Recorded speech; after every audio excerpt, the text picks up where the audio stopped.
Hola, ¿qué tal? Bienvenidos a su podcast Preguntas Fantásticas y dónde encontrarlas con su amigo Leonel Morales. El día de hoy tenemos a un invitado muy especial, muy especial. Se trata de un economista, administrador de empresas, pero que también tiene varias maestrías y un doctorado en ciencias políticas y sociología. Pero más que sus logros académicos, yo diría que es una persona de profundo pensamiento crítico, con muchas ideas, con un interés especial por aplicar la filosofía. Y eso es lo que, digamos, de las cosas que me llaman mucho más la atención de él. Yo podría decir muchísimas cosas acerca de nuestro invitado del día de hoy, pero de verdad prefiero que se presente él mismo. Bienvenido, Mauricio Garita. Cuéntanos acerca de ti, Jesús, por favor. hola, gracias por tenerme acá. Es difícil presentarse porque siempre las presentaciones son un baño de ego muchas veces, ¿no? De ver al pasado sobre lo que uno ha hecho y tú bien sabes, dado lo que enseñas y tu especialidad, eso no es ningún factor predictivo hacia el futuro, ¿no? Lo que uno ha venido haciendo atrás no precisamente te lleva hacia adelante. Así que te puedo decir que siento que soy ahorita. Soy una persona que justamente como dijiste, busca la verdad, busca hacerse las preguntas correctas y soy una persona muy curiosa en ese sentido y creo que el punto es prepararme para las oportunidades que vengan. Y esa sería la forma en que podría presentarme. Prepararte para las oportunidades que vengan. Qué interesante esa idea, Mauricio. Es decir, uno siempre tiene que estar como preparándose para las ideas que vengan, pero nunca me había puesto a pensar que esa podía ser como la actitud permanente de uno. Bueno, como te comentaba, este podcast está dedicado a las preguntas y seguramente vamos a poder ahondar un poco más acerca de esta idea que nos acabas de plantear de prepararse para las ideas que vengan. Pero me gustaría empezar haciéndote esta pregunta. ¿Cómo es tu relación con las preguntas? Mi relación con las preguntas es una relación interesante. Hay un libro que se llama Las cuatro tendencias de Gretchen Rubin y dice que todos nos dividimos en cuatro, ¿no? En rebeldes, hay una otra categoría que son obligers, otra categoría que son questioners y otra categoría que tiene que ver con una dominancia. Y cuando hice ese test en el libro y lo leí, básicamente yo era un Ujú. questioner. Siempre soy una persona de por qué las cosas son. Es la forma en que entiendo. Es decir, para mí incluso el hecho de si tú me explicas algo en métodos didácticos, siempre hay el por qué y para qué me va a servir. Y entonces me di cuenta de esto por muchos temas, porque cuando yo estaba estudiando en el colegio o cuando estaba haciendo cosas, siempre decía, bueno, ¿cómo esto es útil para mi vida? Pero luego, Leonel, me di cuenta que las preguntas, tenía una actitud reactiva hacia las preguntas. Es decir, me preguntaba, ¿cómo esto me va a servir a mí? No cómo yo hago que esto sirva. Y entonces esa actitud filosófica sí que cambió mi vida, porque si no descartas muchas cosas, ¿no? O sea, descartas temas como decir, bueno, ¿para qué voy a aprender? Como diría en aquella parte de Sir Arthur Conan Doyle, cuando le pregunta Watson a Sherlock Holmes de si sabe qué es el sistema solar y Sherlock Holmes le dice que no. Y entonces Watson se empieza a reír y le dice que ridículo y le dice, ¿de qué me sirve el sistema solar para resolver este caso? Y entonces hay ciertos temas que es por utilidad, sin embargo, la otra parte de ir adaptando el conocimiento, y yo creo que eso es algo que este libro que se llama Range lo hace, es decir, estamos entrando a un mundo en el cual se necesita más rango. Y normalmente cuando estás dirigiendo una empresa, cuando estás apoyando a otras empresas o eres consultor, es importante tener rango. Y entonces ahí fue donde todas las preguntas me fueron dando un sentido, que es cómo tener rango en la vida, o sea, cómo tener amplitud. En un mundo altamente especializado, eso creo que es uno de los grandes problemas que la IA nos propone, porque eh, para hablar con la inteligencia artificial sí que vamos a necesitar saber de muchos temas. Y entonces la actitud curiosa creo que es una ventaja para esto junto al pensamiento crítico. Y que son las dos, es cómo hacer buenas preguntas porque respuestas buenas puede o no puede haberlas, y da igual, hay respuestas que van a ser buenas también con el tiempo. Y eso muchas veces lo descontamos nosotros, de decir, a veces se nos da una respuesta, pero es como aquella respuesta que nos da un padre en toda su sabiduría cuando tenemos 16 años y nos hace sentido cuando tenemos 40, ¿no? O sea, hay respuestas que toman maduración. pero siempre como todo es cuál es la pregunta que desemboque el mejor conocimiento posible.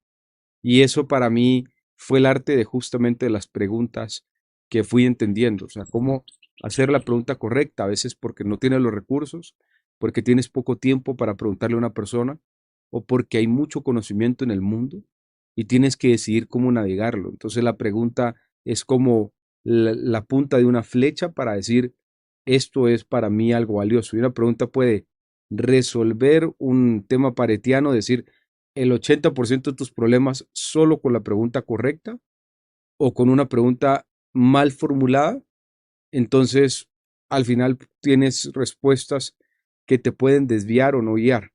Y creo que en contraposición con el prompting de la IA, finalmente nos está enseñando eso, nos está enseñando a preguntar de una manera correcta, preguntar como lo hacía Sócrates, preguntar de una manera en la cual no solo es la respuesta fácil, sino de verdad tratar de entender la comprensión posible. Y, y esas grandes preguntas, Leonel, creo que son características de personas que quieren avanzar. Y si uno quiere avanzar, la forma más fácil de avanzar es hacerse las preguntas correctas, sobre todo uno mismo. Y eso creo que te abre toda una dimensión. Qué interesante esta respuesta, Mauricio. Me quedé con varias ideas que me encantaría que pudiéramos profundizar un poquito más. Decías Adelante. al principio bueno, qué interesante que te pudiste hacer el test y que descubriste que eras un questioner, que eras un preguntón, básicamente, Sí, sí. y pero que en cierto momento reenfocó sus preguntas, de pasar de preguntar esto para qué me sirve, a preguntar esto cómo hago que sirva. ¿Verdad? Digamos, es un cambio de enfoque completamente, digamos, que le da un giro completo al aprendizaje. Y la otra cuestión que me llamó muchísimo la atención es la cuestión de rango, que tú decías, el conocimiento, pues bueno, uno se puede quedar, podríamos decir, como con el conocimiento plano, con la idea, con el hecho, podríamos decir, ¿verdad? Pero sin ver la amplitud, sin ver el alcance que tiene ese conocimiento. Y ese alcance solamente, entiendo yo, se alcanza haciendo las preguntas, como tú decías en algún momento, las preguntas correctas. Pero entonces, ¿cómo cambió tu forma de hacer preguntas cuando dijiste, tengo que hacer digamos, que esos conocimientos, no solamente encontrar cómo me sirven a mí, sino cómo hacer que sirvan estos conocimientos? Y cuando encontraste la otra cuestión, que es cómo amplío el rango, el alcance de este conocimiento, ¿cómo cambió el enfoque de tus preguntas a partir de esos dos puntos? Creo que hay dos maneras. Tal vez la primera es, como dice aquella gran frase, uno está subido en los hombros de gigantes y creo que hay maestros que sí te provocan el hecho de hacerte las preguntas correctas, ¿no? Y yo creo que muchas veces la educación tiene la posibilidad y a veces uno como profesor le roba la oportunidad de aprender a un estudiante cuando no hace la pregunta correcta, sino que da precisamente la respuesta, porque es una respuesta que ha sido formulada y enjuagada y desarrollada y percolada dentro de uno de alguna manera, y entonces yo te la puedo dar, pero es mi representación de vida la que pasó en esa pregunta. Sin embargo, puede ser que yo esté viviendo en el retrovisor de la vida y resulta que el estudiante está viviendo en el windshield, ¿no? O sea, diferente. Yo estoy más, tal vez tengo más pasado que futuro y del otro lado es lo contrario. Entonces, muchas veces cuando uno trata de dar respuestas, ya sea desde un punto de vista educador o de paternidad, siempre tiene que tratar de dar respuestas hacia adelante y no hacia atrás. Pero siempre en el factor que hablábamos de la parte predictiva, ¿no? Siempre tratamos de jalar hacia atrás y decimos como llueve como llovió el viernes pasado, lo más seguro es que llueva hoy. Y por eso es que a veces esta parte es tan equivocada de la predicción y por eso muchas veces cuando uno va envejeciendo se le dificulta más poder aconsejar a la juventud si uno no hace ese cambio. Y ese cambio es el cambio importante que creo que se refiere a esa pregunta, la pregunta defensiva, le llamaría yo. ¿Qué es la pregunta defensiva? Una pregunta que dice, bueno, ¿cómo esto me sirve a mí? ¿Cómo yo me adapto? Entonces, ¿qué es lo que pasa? La pregunta no me incomoda a mí, porque yo estoy trayendo a la pregunta a mi zona de comodidad. Y como estoy trayendo a la pregunta a mi zona de comodidad, entonces yo no me desacomodé. Lo que simplemente es que estoy adaptando la narrativa para que se adapte a mí. La forma más sencilla es que la pregunta es digamos, imaginemos un pedazo de plasticina y yo soy un cuadrado. Y entonces lo que hago es moldear la pregunta para que quepa en el cuadrado. Y eso me dejó de tener sentido muchas veces porque el tema es, estaba yo manipulando de alguna manera la pregunta y entonces, por supuesto, la respuesta era algo que me convenía, ¿verdad? Es como decir, como que uno se pusiera de manera predictiva a decir entonces que el café es la mejor bebida del mundo. Y es cuando uno dice, carga esas preguntas que normalmente en sociología tienes que tener cuidado cuando las haces porque estás sesgando a la persona, ¿verdad? ¿Verdad que el café es lo mejor del mundo, sí o no? O sea, es decir, ya de alguna manera lo estás poniendo en una parte conflictiva. Y creo que eso hacemos con las preguntas, Leonel. Creo que muchas veces amoldamos la plasticina y nos acomodamos la respuesta hacia nosotros. Y por eso es que muchas veces es la pregunta equivocada la que nos estamos haciendo y por eso en actitudes como victimismo o de esto siempre decimos entonces, ¿por qué todo esto me pasa a mí? Que es una pregunta interesantísima que no tiene ningún proceso. O sea, ¿por qué? Y entonces, claro, porque yo que soy tan especial y tan único, por supuesto que las cosas me pasan, ¿no? Las cosas terribles me tienen que pasar. Y uno a una pregunta de esto da una respuesta, pero es una respuesta que estoy acomodando mi naturalidad. El otro proceso es cuando son productas a la ofensiva. Y preguntas a la ofensiva lo que hace es cómo esto me sirve a mí, cómo esto cómo yo me desacomodo para entender qué está pasando. Puede ser que el gran problema que yo no llegue a la respuesta de la pregunta es porque yo estoy en un lugar de comodidad y como estoy en un lugar de comodidad no voy a encontrar la respuesta. O sea, puedo llegar y decir, bueno, ¿por qué estoy teniendo este problema de salud? Y eso es una parte interesante porque no es por qué los problemas de salud solo me pasan a mí, lo cual sería equivocado, sino por qué estoy teniendo, y puede ser que entonces yo necesito hacer ejercicio, necesito moverme o necesito cambiar, o sea, me impera una acción, mientras que la otra pregunta te hace la defensiva. Entonces tú me decías, ¿cómo yo llegué a eso? Y por eso el contexto de cómo llegué, porque muchas veces me encontré con una actitud de víctima en mi vida, me encontré con una actitud en la cual yo no estaba haciendo las cosas productivamente, más estaba esperando que las cosas sucedieran y sucedieran y sucedieran. Y entonces uno cae en eso, ¿no? Uno cae en el gran problema de ser reactivo ante la vida y no propositivo. Y, después de leer varios temas, sobre todo por el estoicismo y sobre todo por la filosofía, me di cuenta como alrededor de los 29 años que no estaba haciendo las preguntas correctas en mi vida y que normalmente tenía que hacerme responsable de preguntarme dentro de esto. Y de ahí en adelante los temas cambiaron. Y eso para responder tu primera pregunta. Y ahora, sobre la parte de rango, eso siempre lo tuve claro. Para mí, yo siempre quise buscar ser un hombre renacentista. Siempre quería ser un hombre como Leonardo da Vinci, como Miguel Ángel, como Rafael, como estos grandes hombres. Entonces, en mi casa siempre hubo libros de todo tipo. Y el tema era leer, ¿verdad? Biología, leer economía, leer filosofía, leer poesía, leer arte. Y el punto era, bueno, cómo ir conectando pues esas partes interesantes. Al principio realmente solo fue curiosidad y luego fue utilidad. Y entonces cuando ya decidí emprender, eso sí que marcó una parte totalmente distinta en mi vida, porque entonces al momento de emprender te das cuenta que para lidiar con esto necesitas ver qué variables, qué preguntas hacerte y qué aprender. Y te encuentras que los CEOs de compañías que han creado, que ha sido la empresa familiar, son personas sumamente cultas por eso, ¿no? Porque hoy tienen que aprender de administración, pero también de marketing, pero también de operaciones, pero también de mercados, pero también de metales preciosos, de la bolsa de valores. Y entonces van acumulando un tema que a veces el gran problema de la falta de rango es precisamente que nos tomamos la parte laboral como, bueno, a mí me contrataron para hacer esto, entonces yo voy a aprender a hacer esto. Y paramos como, no sé si recuerdas en el libro de Robert Dahl, de Willy Wonka, que el abuelo termina haciendo, solo sabía hacer un trabajo y era poner tapaderas en las pasta de dientes, ¿no? Y entonces cuando lo despiden ya no sabe hacer nada más y se va a acostar a la cama hasta que Willy Wonka pues gana su premio, ¿no? Pero uno dice, a veces puede pasar y lo he visto, Leonel, cuando las personas las despiden, ¿no? Me ha tocado mucho acompañar personas luego del despido y de repente, y lo único que quiere hacer es no solo poner la tapa al dentrífico, ¿verdad?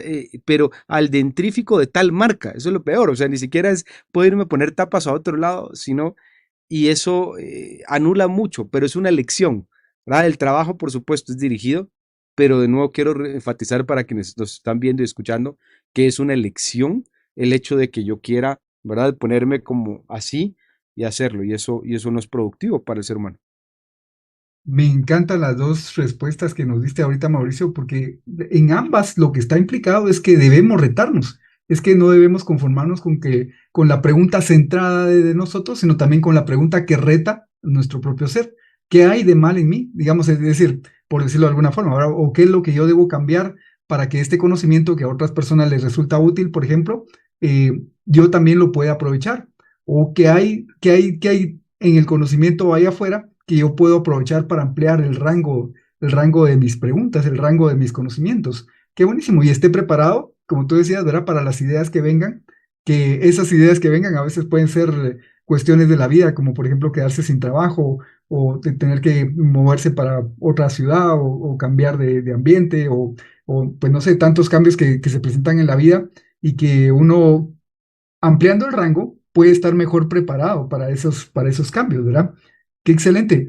Mauricio, y yo recuerdo que tú tienes como una especie de esquema, digamos, de framework, de marco de entendimiento de las preguntas y que te sirve como para enseñar a otras personas también a hacer preguntas o a hacer, a cuestionarse.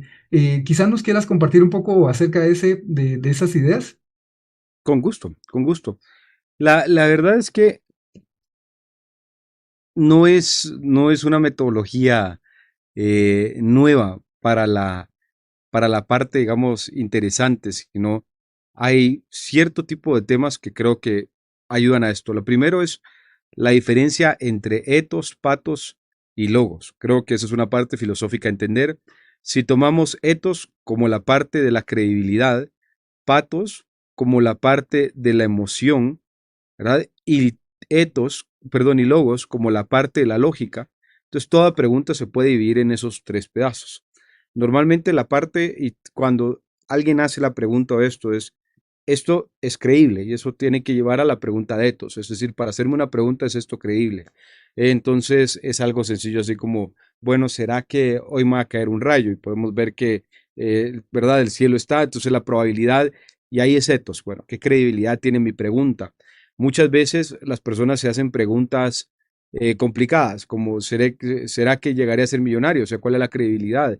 Al final también hay que saber que uno tiene cierta injerencia en la pregunta, ¿verdad? Si uno lo quiere lograr y si uno se propone y si uno puede llegar a ser millonario, puedes llegar a ser multimillonario o simplemente llegar a tener $500,000, no pasa nada, pero sí que avanza la parte propositiva. Entonces, normalmente la pregunta tiene que ver con esa credibilidad.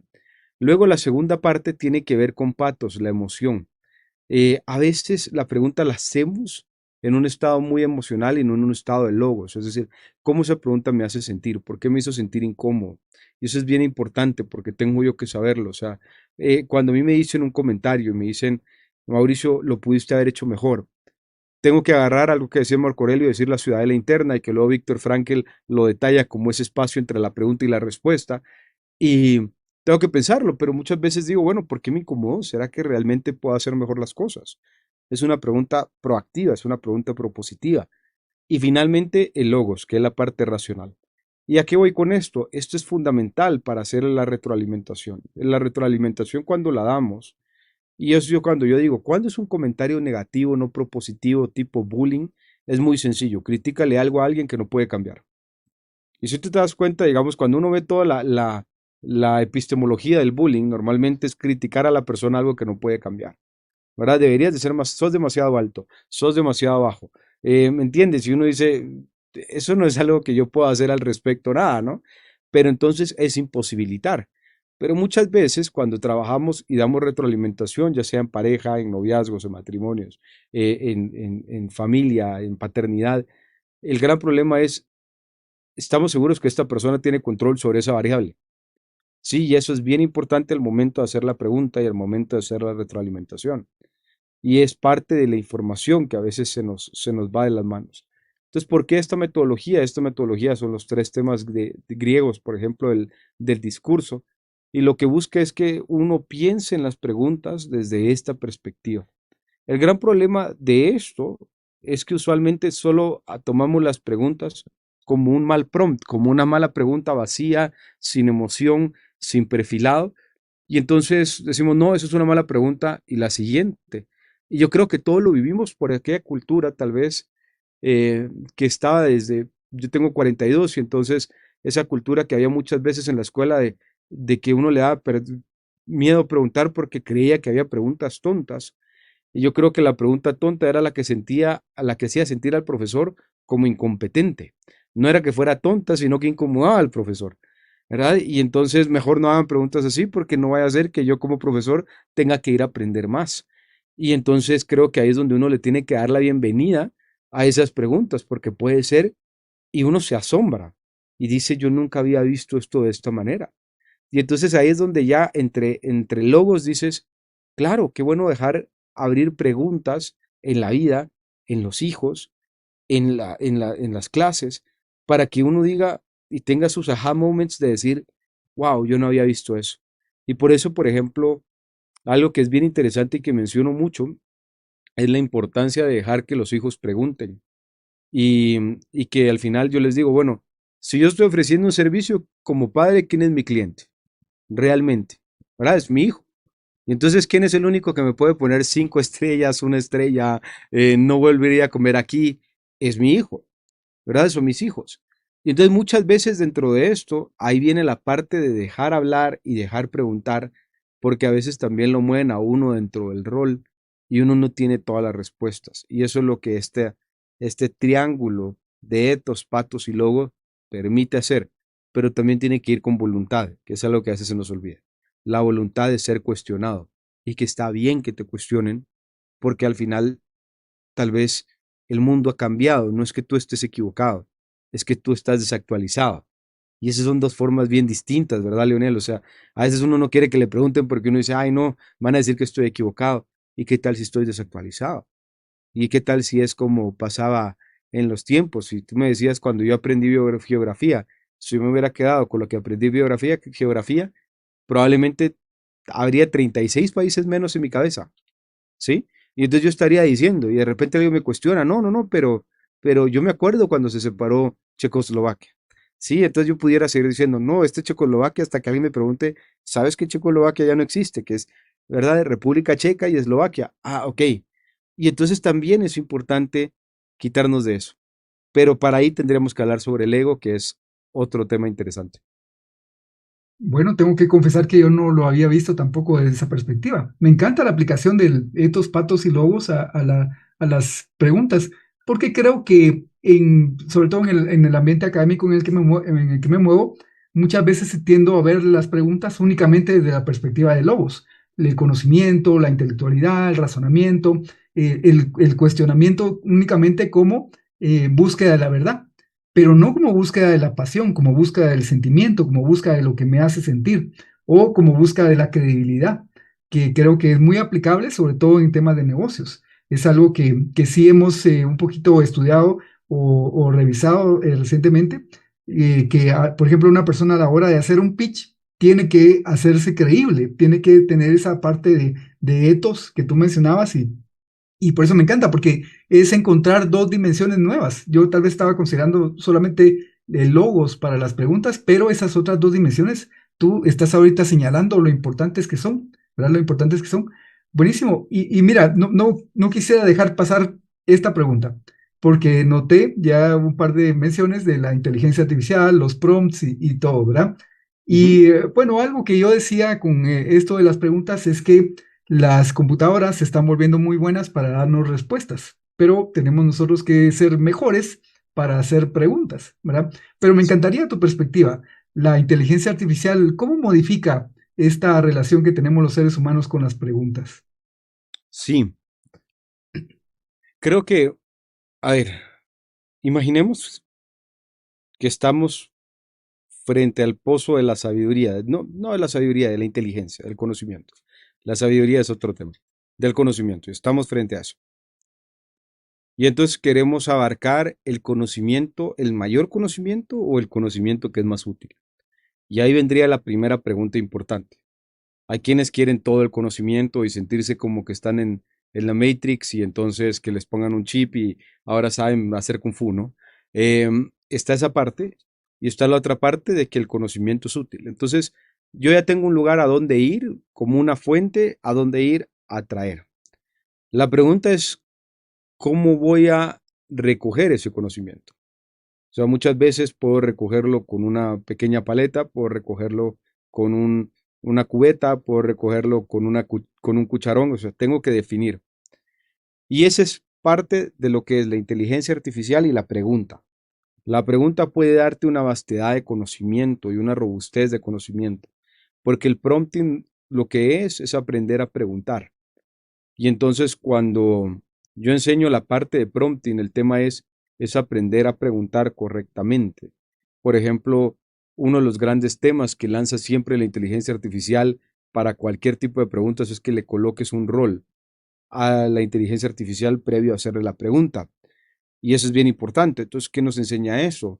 Si nosotros estamos hablando con alguien y no sabemos qué hace, pues entonces si le pedimos a una persona que se dedica a hacer modelos matemáticos, que nos pinte un cuadro, probablemente estamos prompteando en la vida real equivocadamente, pero no se nos ocurriría a nosotros decir esto. O sea que de alguna manera cuando yo estoy frente a la inteligencia artificial tengo que darle forma a la conversación, tengo que agregarle el contexto a la conversación, tengo que agregarle no solo el rol, sino el tipo de actitud, cómo quiero que se comporte, porque tengo que hacer algo que ya dentro de la humanidad es muy sencillo, y es decir, bueno, sencillo de alguna manera, ¿no, Leonel? Pero cuando nosotros estuvimos y conocernos es como, mira, ¿y qué haces acá, acá? ¿Y qué clases enseñás? Y entonces empezás a darle ese prompt, ¿no? Y luego entonces uno dice, bueno, perfecto, acá es donde podemos congeniar y acá es donde tenemos buenas ideas.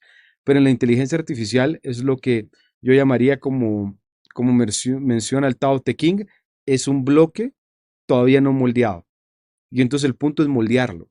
¿Y cómo moldearlo correctamente? A veces nuestro propio prompt, del prompt uno al 2 al 3 de repente empezamos a cambiar el diálogo y se va hacia otro lado. Y eso nos pasa cuando estamos haciendo preguntas en una entrevista y esto, y de repente la entrevista se fue para otro lado y no era para donde queríamos, o de repente la clase se va para otro lado y resulta que no cubriste el material de la clase, o resulta dentro de eso, resulta que querías hablar un tema con tu pareja que era importante y resulta que no lo terminaste hablando. Y entonces creo que esa es la parte que el prompt en sí nos enseña, que es cómo hacer la pregunta correcta, cómo sentarnos. Y normalmente se dice que un prompt bien elaborado tomará unos 10 minutos sentarse a escribirlo, porque no es un tema de solo ChatGPT o Gemini o Claude, dime cuál es la temperatura. No, es decir, compórtate como que fueras un meteorólogo que lleva 15 años trabajando y tu especialidad es en Guatemala, específicamente en el altiplano, y entonces quiero que me contestes cómo está el clima. Y entonces es muy diferente porque ahí yo estoy formando la pregunta y a la persona en el contexto.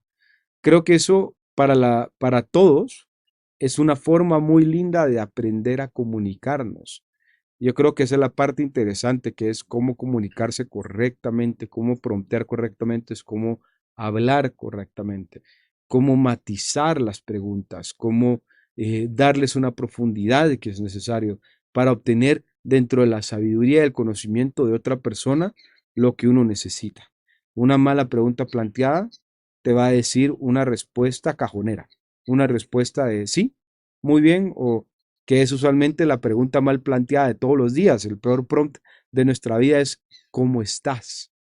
¿Sí? Eso, la apertura es bien, ¿verdad? Porque es un mal prompt. Entonces, ahora mira, la vez anterior noté y te noté que estabas caminando un poco cabizbajo y quería preguntarte si tú te sientes bien. Es igual que un prompt, ¿no? O sea, estoy poniendo el contexto de la pregunta y del otro lado estoy poniendo la pregunta como tal.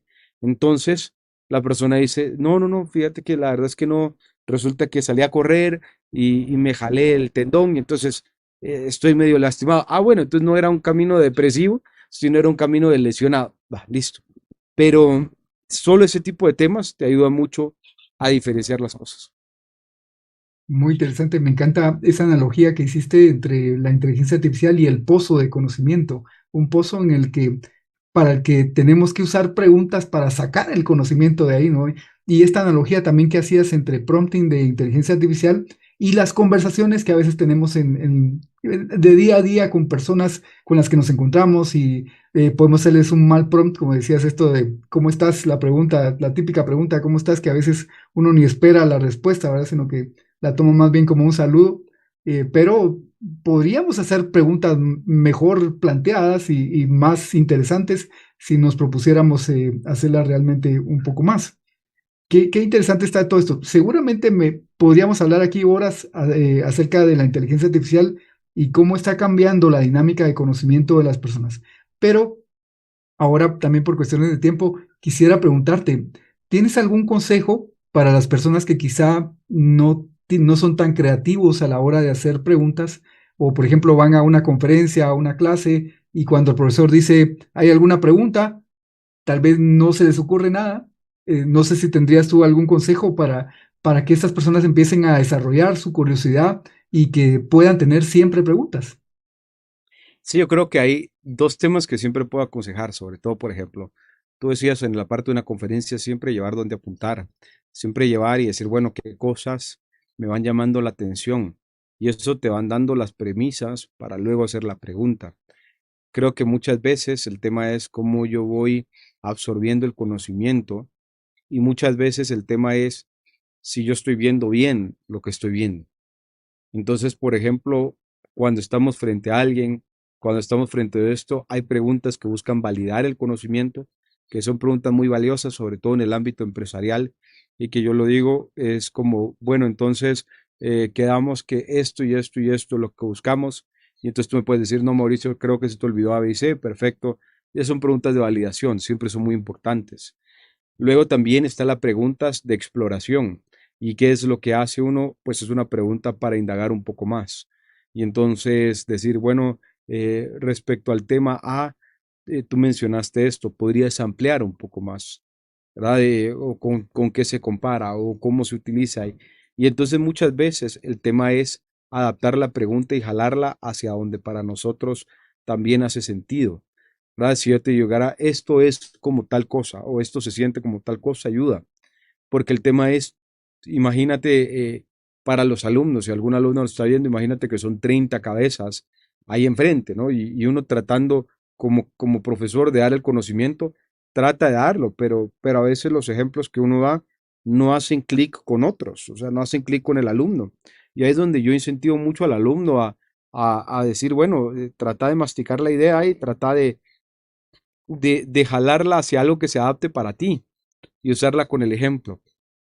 Creo, Leonel, que lo primero que hay que perder el miedo, no hay preguntas tontas, nunca las ha habido y nunca las habrá.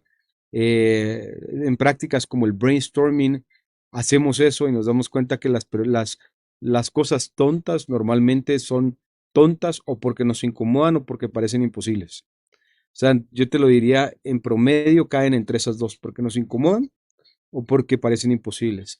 Sin embargo, a veces esa cosa imposible es lo que le da fuego a las empresas y a los negocios y los empuja fuertemente. Y a veces esas cosas que nos incomodan son las cosas que debemos hacer. Y por eso es que cuando Sócrates decía y preguntaba si uno creía que era inteligente, la gente se ofuscaba, ¿no? Y eso lo lleva al juicio porque pareciera una pregunta tonta, pero a veces es real. Yo te voy a decir una pregunta muy poderosa que normalmente hago y es, ¿de qué sos responsable vos? ¿Verdad? Y cuando algo llega, el problema, no, mira, está pasando todo esto, te lo entiendo, pero ¿de qué sos responsable vos? Sería lógico, ¿no? La persona debería saber de qué es responsable. Sin embargo, te das cuenta que no. O, o mira, sobre todo este problema que estás ocasionando, ¿cuál es tu responsabilidad? Eso es muy valioso. Porque si no encontramos, si este no, mi esposa, mi novia, mi esto, están así, y, sí, ¿y vos? O sea, porque el punto acá también es entender lo que decía Epicteto a través de la dicotomía del control. Es decir, qué bonito que puedas entender y hacerte preguntas de cosas que no tenés control. Entonces, ¿qué sentido tiene? Ahora, ¿estás haciendo tú las cosas bien? ¿Estás respondiendo de manera? ¿Estás haciendo esta parte? ¿Estás haciendo tu parte dentro del aprendizaje que tienes? Eso es diferente. Entonces, sí hay un concepto muy importante de responsabilidad al momento de hacer la pregunta. Y yo creo que para los tímidos, este es un consejo importante y es, el mundo se pierde mucho cuando uno no habla. Y eso es la verdad. El mundo cambia en el momento en que uno habla. Y entonces muchas veces decimos, no, ¿para qué voy a alterar mi opinión? ¿Para qué esto? No pasa nada. No es tu trabajo ver la reacción de tu opinión, es tu trabajo buscar una pregunta que para ti haga sentido. Entonces a veces, Leonel, nos centramos tanto en la respuesta, en causar un impacto, y eso nunca ha estado en nuestro control. Lo único que podemos hacer es la pregunta. ¿Qué pase después de esa pregunta? Ya está fuera de nuestras manos. Por eso, formularla bien y tirarla es nuestra responsabilidad. No hacer preguntas que hieran, no hacer preguntas para destruir, o como lo habíamos visto como la parte de bullying, sino que hacer preguntas que construyan. Pero luego, ¿cómo y qué va a construir? Eso está totalmente fuera nuestro. Y tenemos que darle la posibilidad de que se vaya y que se manifieste de la manera en que debe manifestarse. Mauricio, se nos va a acabar el tiempo y esto está programado para cortarme automáticamente. Entonces, Cuéntalo. quiero agradecerte un montón porque nos has dado fantásticas ideas y me quedo con esto, con lo que empezábamos al principio, prepararnos para las ideas que vienen. Y también uno de los consejos que creo yo podría resumir lo que tú decías es cuestionarnos a nosotros mismos, hacer preguntas no solamente para de qué me sirve, sino también cómo hago que yo cambie, cómo hago que yo sirva, ¿verdad? El tema del rango también fue muy importante. Y esto último que nos acabas de aconsejar, creo que son consejos valiosísimos. Te lo súper agradezco y pues espero tener una charla de nuevo contigo en el futuro. Será un gran gusto y de verdad siempre quédense curiosos. Creo que es lo que dice Walt Whitman, no juzguemos, sino que seamos curiosos. Así que muchas gracias. A ti gracias, que tengas una excelente tarde. Igualmente, hasta luego.